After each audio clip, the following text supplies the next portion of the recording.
Hey guys, welcome back again in एडोग्रोन। मैं हूं आशीष सिंह। आई होप आप सब लोग अच्छे और सेफ होंगे। तो हम लोग पढ़ रहे थे क्लास 12 का chapter number 1 electric charge and field. ठीक है, तो आज हम लोग वीडियो नंबर 15th बना रहे हैं। इस चैप्टर का 15th टॉपिक है, that is deduce Coulomb's law from Gauss law. ठीक है, तो अगर आपको पीडीएफ वगैरह चाहिए, हैंड रिटन नोट्स वगैरह चाहिए इस चैप्टर का, तो फ्री ऑफ कॉस्ट नीचे अवेलेबल है, आप चेकआउट कर सकते हो। वन मोर इन्फॉर्मेशन देना था, हमारी वेबसाइट है shop.edugrown.in। का भी लिंक आपको नीचे मिल जाएगा। edugrown.in पे जाना, शॉप वाले सेक्टर में जाना है, माई प्रोडक्ट अवर प्रोडक्ट वाले सेक्टर में क्लास 12 अगर सेलेक्ट करोगे ना, तो क्लास 12 के काफी सारे कंटेंट मैंने यहाँ पे अपलोड कर रखा है आप लोगों के लिए बहुत ही चीपेस्ट रेट में। लाइक फिजिक्स का मास्टर कार्ड आपको यहाँ पे मिल रहा है, जिसमें माइंड मैप और बेसिक फॉर्मूलाज जो है पूरे चैप्टर वाइज आपको यहाँ पे मिल जाएंगे 20 रुपए में।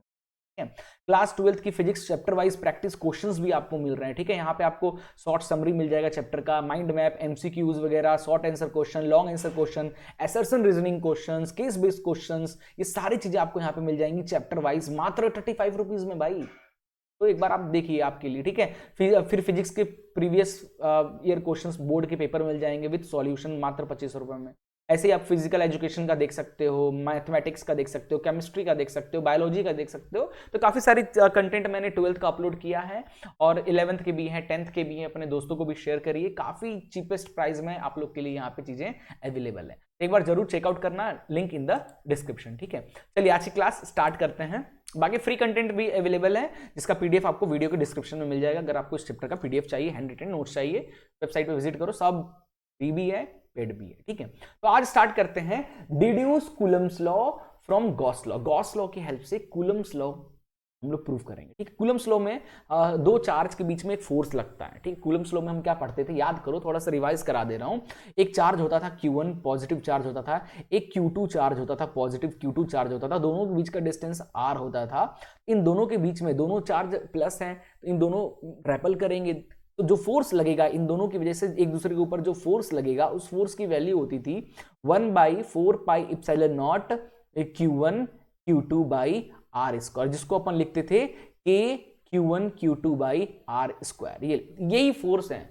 और ये किसके थ्रू आया, ये फोर्स का formula K Q1 Q2 by r square, Coulomb's law. ये कौन सा फॉर्मूला है भाई, ये कूलम्स लॉ का फॉर्मूला है। ठीक है, बट हमको ये जो फॉर्मूला है ना, कूलम्स लॉ का जो डेरिवेशन है उसके थ्रू नहीं निकालना है, हमको गॉस लॉ की हेल्प से इसको डिड्यूस करना है, फाइंड आउट करना है। चलिए देखते हैं कैसे निकलेगा। ठीक है, तो इसके लिए हम क्या कर रहे हैं, हमने एक Q1 चार्ज लिया प्लस चार्ज, एक प्लस Q1 चार्ज लिया प्लस चार्ज है, तो इलेक्ट्रिक फील्ड किधर होगी बेटा, बाहर की तरफ होगी। तो मैंने चारों तरफ इसके इलेक्ट्रिक फील्ड बना दिया, जिसका डायरेक्शन क्या है, आउटवर्ड, आउटवर्ड डायरेक्शन है प्लस Q1 चार्ज से। ठीक है, अब हम क्या करते हैं, गॉस लॉ की हेल्प से हम एक इस चार्ज के आसपास ना एक गॉसियन सरफेस रेडी करते हैं, जिसका रेडियस क्या रहेगा, R रहेगा। ठीक है, अब हम क्या करते हैं, एक एलिमेंट कंसीडर करते हैं। इस एलिमेंट का एरिया क्या हो गया, डीए एरिया हो गया इस एलिमेंट से जो इलेक्ट्रिक फील्ड पास हो रही है, बिकॉज ऑफ Q1 जो इलेक्ट्रिक फील्ड पास हो रही है, that is E electric field. और इस एलिमेंट का जो एरिया वेक्टर होगा कुछ इस डायरेक्शन में, एरिया वेक्टर डीए हो जाएगा। क्लियर है। अब Q1 जो चार्ज है वो पॉइंट ए पे है, और ये जो हमारा एलिमेंट कंसीडर हमने किया ये पॉइंट बी पे है। क्लियर हो गया। अब हम क्या करेंगे, एक चार्ज लेकर आएंगे, क्योंकि अंदर क्या रखा हुआ है, प्लस चार्ज रखा हुआ है। एक हम प्लस चार्ज लेकर आते हैं पॉइंट बी पे, पॉइंट बी पे एक प्लस चार्ज लेकर आते हैं, जिसका नाम दे दिया हमने प्लस Q2। अब इस चार्ज को जैसे हम यहां पे लाएंगे, तो Q1 की वजह से इस चार्ज पे ना एक फोर्स लगेगा, जो कि रेपल करेगा, बाहर की तरफ फोर्स लगेगा, क्योंकि दोनों पॉजिटिव चार्ज हैं। पॉजिटिव पॉजिटिव क्या होंगे, चार्ज रेपल करेंगे, दूर जाएंगे। तो ये जो फोर्स लगेगा Q1 की वजह से, F2 पे 1 की वजह से, ठीक है, इस फोर्स की वैल्यू क्या हो जाएगी बेटा, जरा बताना, इस फोर्स की वैल्यू क्या हो जाएगी, date Q2 into electric field. याद करो, इलेक्ट्रिक फील्ड में हमने पढ़ा था, इलेक्ट्रिक फील्ड क्या होता है, जब आप किसी इलेक्ट्रिक फील्ड में किसी चार्ज को रखते हो, प्लस चार्ज को रखोगे या माइनस चार्ज को रखोगे, तो दे एक्सपीरियंस अ फोर्स। तो that force experienced by charge, the force जो लग रहा है, जिस चार्ज पे लग रहा है, तो द रेशियो ऑफ फोर्स और that charge is known as electric field. तो यहां से फोर्स क्या हो जाएगा, दो Q2 चार्ज जो फोर्स एक्सपीरियंस कर रहा है वो कितना है, Q2 इंटू इलेक्ट्रिक फील्ड जो Q1 की वजह से आया है। क्लियर हो गया। अब हम क्या करेंगे, देखो Q2 तो हमारे पास आ गया, फोर्स कूलम्स लॉ में फोर्स ही तो कैलकुलेट करते हैं हम लोग। इस E की वैल्यू अगर हमको कहीं से मिल जाए, हम यहां पुट कर देंगे तो हमको फोर्स मिल जाएगा। डन। तो चलिए अब हम E की वैल्यू कैलकुलेट करते हैं। तो according to Gauss law, Gauss law के अकॉर्डिंग हमारा फ्लक्स का जो फॉर्मूला होता है वो होता है गॉसियन सरफेस के अंदर जो चार्ज है इस Q1 charge upon epsilon not, और इसका एक और फॉर्मूला होता है E dA cos theta close integration. ठीक है, अब थीटा क्या होता है बेटा?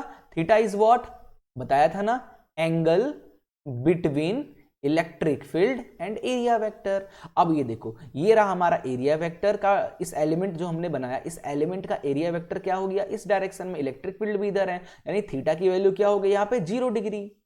तो cos 0 जब पुट करोगे आप लोग, E dA cos 0 पुट करें, cos 0 की वैल्यू क्या हो जाएगी? 1 हो जाएगी। तो यहां से Q1 अपॉन इप्सिलॉन नॉट कितना हो जाएगा? Integration of E dot dA। ठीक है, यहां से इंटीग्रेशन करेंगे इसका तो E हमारा बाहर आ जाएगा, इंटीग्रेशन ऑफ dA कितना हो जाएगा भाई? dA का इंटीग्रेशन A हो जाएगा। क्लियर है? यहां से Q1 अपॉन इप्सिलॉन नॉट कितना आ जाएगा बेटा? E इंटू एरिया क्या है? गॉसियन सरफेस का एरिया क्या होगा भाई? स्पेरिकल गॉसियन सरफेस है तो एरिया क्या हो जाएगा? 4 पाई आर स्क्वायर। ठीक है, तो यहां से जो हमारा इलेक्ट्रिक फील्ड आ जाएगा तो इधर भेज दीजिए, तो यह जाएगा Q1 upon 4 pi epsilon naught r square. ठीक है, क्लियर हो गया? तो भाई ये देखो हमारा E मिल गया। अब इस E को ना हम यहां पे पुट कर देते हैं। ठीक है, तो हमारा फोर्स आ जाएगा यहां पे, देखो Q2, शॉर्ट में स्मॉल में लिखते हैं, कोई दिक्कत है क्या किसी को? नहीं है, लिख सकते हैं ना। तो ये Q2 मल्टीप्लाई E की जगह रख देते हैं Q1 upon 4 pi epsilon naught r square.